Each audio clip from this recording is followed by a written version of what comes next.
হযরতে মাইজ ইবনে মালিক নামে একজন সাহাবী জিনা করছে। আল্লাহর নবীর কাছে এসে বলছি, ইয়া রাসূলুল্লাহ কাদ জানাইতু, আমি জিনা করে ফেলেছি।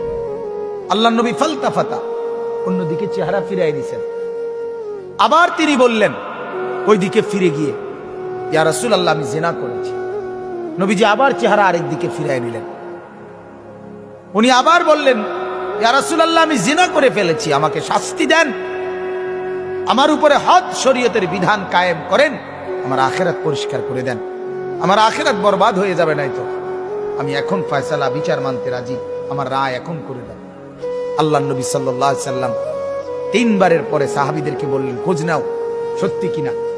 খোঁজ নিয়ে দেখছে সত্যি ঘটনা। আল্লাহর নবী সাল্লাল্লাহু আলাইহি সাল্লাম বলছেন গর্ত খনন করো। গর্ত খনন করছে।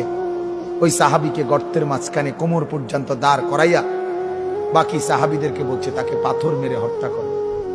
মুসলিম শরীফের হাদিস, একেবারে বিশুদ্ধ হাদিস। যখন পাথর মেরে হত্যা করছে তখন পাথরের আঘাতের কারণে ওনার শরীর থেকে রক্তের ছিটা একজন সাহাবীর গায়ে আয়সা লাগছে। ওই সাহাবী তখন একটু বিরক্ত হয়েছে।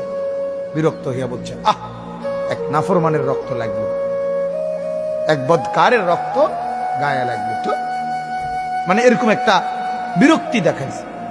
সাথে সাথে আল্লাহর নবী সাল্লাল্লাহু আলাইহি ওয়াসাল্লাম নবীজি বললেন, হে সাহাবী তুমি এটা কি বললা, কি বললা? আমার এই মায়েজ গোটা পৃথিবী যা জানতো না, নিজের অপরাধ নিজে স্বীকার করে নিজের শাস্তি নিজে গ্রহণ করে তওবা করছে। এটাই তো তার শ্রেষ্ঠতম তওবা।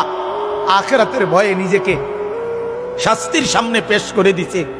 আল্লাহর নবী তখন বললেন, লাকাদ তাবা তাওবাতান, আরে সাহাবীরা শোনো, আমার এই সাহাবী এই মুহূর্তে এমন তওবা করছে, এটা তার এমন তওবা, লাউ কুসিমাত জামিউল আরদি লা ওয়াসাত, যদি তার এই তওবা বাইটা বন্টন করে পৃথিবীর সমস্ত নাফরমানের গুনার মোকাবেলায় তার তওবা যদি বন্টন করে, আল্লাহ তাআলা সবাইকে মাফ করে দিবে। তার তওবা এত ভারী, কারণ সে তো নিজের অপরাধ নিজে কি করছে, স্বীকার করে নিছে।